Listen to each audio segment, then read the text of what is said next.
우리가 흔히 알고 있는 대중매체에 비춰지는 좀비는 알 수 없는 원인으로 인해 다시 부활한 시체를 일컫는 말입니다. 호러 및 판타지 작품에 주로 등장하고 부패한 시체가 걸어다니는 모습으로 묘사되곤 합니다.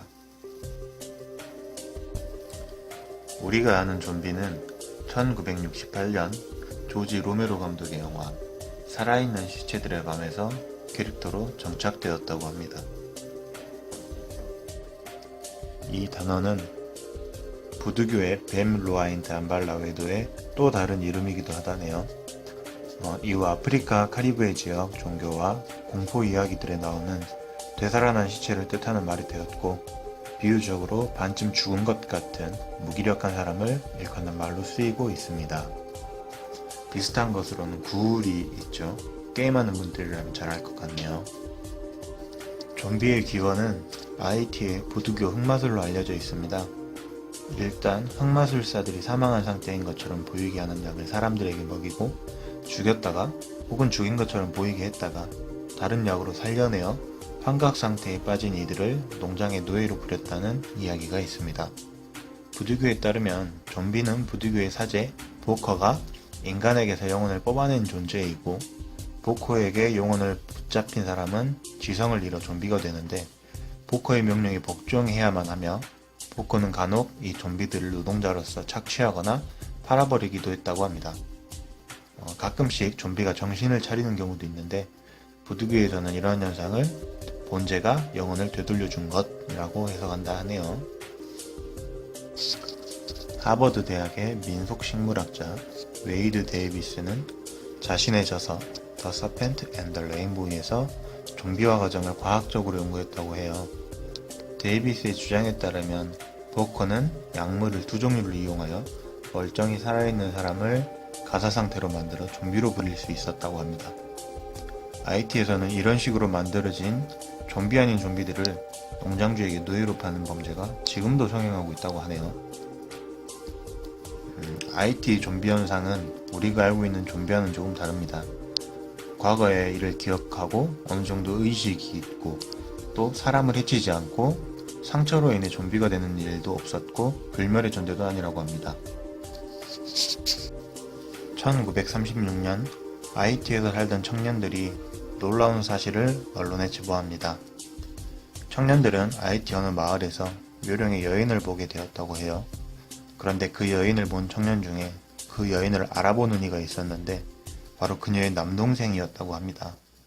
근데 더 놀라운 사실은 자신의 누나는 27년 전에 죽었다고 이야기를 합니다.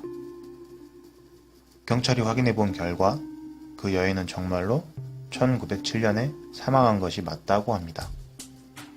특이한 점은 여인이 사망하기 전에 한 주술사에게 청혼을 받았지만 거절하고 모욕을 주었다고 합니다. 그리고 그 일이 있고 얼마 후에 원인 모를 병으로 사망하고 맙니다. 가족들은 그녀를 매장했다고 하네요.